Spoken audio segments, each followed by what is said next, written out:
ازيكم يا حبايبي، عاملين ايه؟ يا رب تكونوا بخير. بصوا، الكباب الحلوه دي، الكباب دي رخيصه جدا بتتباع. اشتروها وتحطوا فيها باقي الكيكه. لو عندك اي كيكه عندك في التلاجة، كيكه بالشوكولاته وكيكه، تحطوها هنا وتحطوا كريمه من تحت. تعملوا كريمه بالفراوله. انا عامله كريمه بالفراوله اهي، وكريمه بيضه.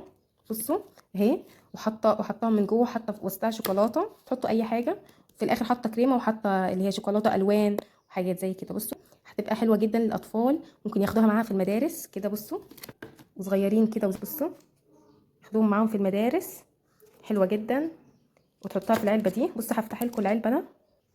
بصوا، فتحت العلبه اهي. العلبه اهي فتحتها.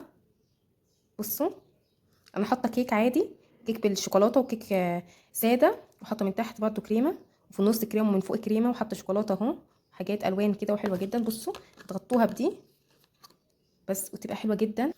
بس ولو عجبكم الفيديو لايك واشتراك.